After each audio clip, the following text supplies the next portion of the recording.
And can you tell me your rank? Major General. Major General? Yes, indeed. What does that mean? Does that mean you're in charge of everything here? Yes. In essence, I would have been in charge of probably the northern department at this stage.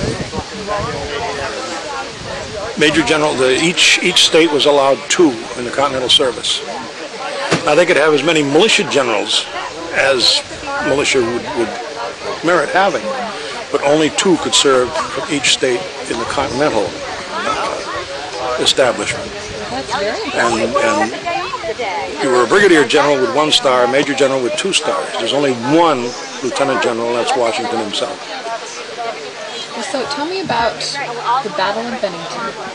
The Battle of Bennington, well, it actually didn't take place in Bennington. It took place in Hoosick, New York. I know it. That's why I'm doing this. I want to. John Burgoyne had invaded in June from Canada. He had chased Arthur St. Clair out of Mount Independence and Ticonderoga, chased the army to Hubbardton. The pursuing British got their nose bloodied pretty bad in Hubbardton, although they did drive Warner and his men off. Burgoyne didn't figure in that. He starts pushing down to Fort Edward. Instead of retreating back to Lake George, which he should have done, and come down the relatively easy water route, he decides to come overland. Now, Schuyler has troops out, cutting trees, damming up brooks, creating a morass, burning bridges. So he has to create a road, because he's got a huge artillery train with him. Not to mention carts of provisions and all the stuff to feed his army. Because they can't live off the land. They've been scorched earth. They burned everything, moved all the cattle away. They get down to a place, Fort Miller, and they hear that there is a huge supply depot at Manchester, and also here in Bennington. Manchester, they know Warner's there. Bennington, as far as they know, it's only guarded by a few militia. The line of march for Burgoyne's army, the Germans on this side, his regulars, the advance corps. Since the Germans are on that flank, he's going to send a German column, which many think was a mistake. So a column of mostly Brunswick troops under Lieutenant Colonel Friedrich Baum, who interestingly enough doesn't speak English, starts towards Bennington. They move very slowly. For some reason, the Brunswick troops don't move fast. He has some British sharpshooters with him. He has some of this company of select marksmen and some of Colonel Peters' loyal rangers with him. Loyalists they were. They keep running into like patrols of militia, and then someone comes into his camp and tells him that there's 1,200 men here. Well, that's about twice what he has with him. So he sends back to Burgoyne for reinforcements.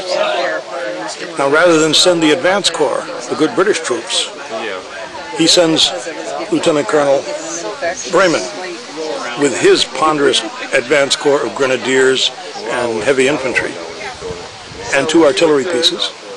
And they start out. Now, this is all taking place in mid-August. And they run into a rain, thunder showers and rain for a day. In the 18th century, these weapons don't work in the rain, so we don't fight in the rain. Baum knows that there's men coming in, but he has a man with him named Philip Skeen, who's acting as an interpreter. And Skeen is telling him that all these men wandering in and asking for food and asking for weapons are loyalists because they got a piece of white paper stuck in their hat, so that means they must be loyal to the king. What they actually are is some of John Stark's men. And they're wandering through counting noses and checking on what's where and how many has he got and how is he fortified. Baum, for reasons that we'll never know, splits his forces. He fortifies 4 different positions, and they can't even see each other from each position, never mind reinforce each other. And he's up on that hilltop, They have no idea what's going on.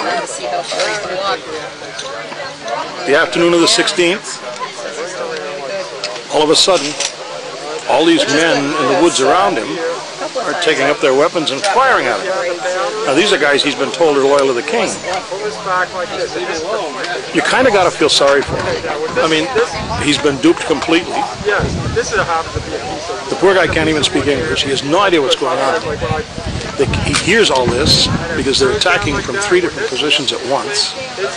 Plus the Berkshire militia and some of the New Hampshire men are attacking his Tories in the redoubt. One position after another falls. They're all converging on his position. They chase him out of his trenches, down the hill, into a field. He tries to rally what's left of his cavalry troopers. They were dismounted cavalry is what they were, the Brunswick Dragoons. And he takes a mortal wound. When he goes down, that's it. Did he die at the battle? He died the next day. And they took him and the Pfister, the loyalist who was commanding the loyalists, who were both wounded badly. They took them into a cabin on the side of the road, and they both died there. Now the legend is that he's buried somewhere along Route 67. There is a stone at a place called Scarecrow Farm, which the legend is that's where the cabin was. That they took him out the next day after he died and they buried him along there somewhere. Well, so if this battle was not even fought, why do you think it's a state holiday?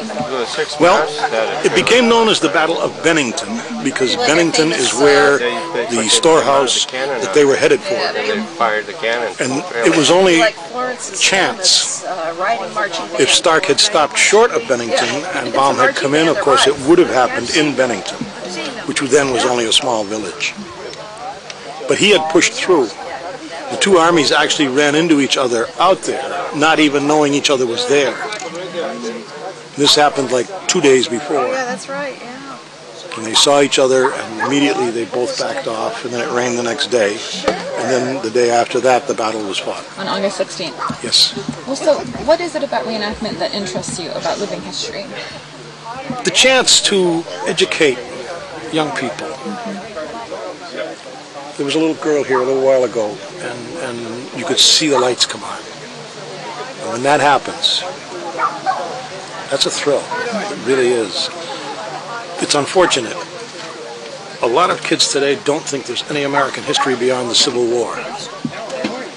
What's that? And they'll look at you and they'll say, "Are you a pirate?"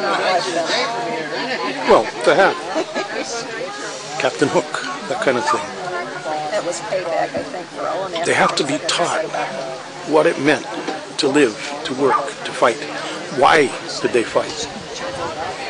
Yep, Why did this nation become what we are today? It's because of what we did then. the pants. So what is the message that you would tell those kids who maybe don't even know about the Revolutionary War? I would tell them, don't walk, run to a library. Hey, that's what we should Take up a book.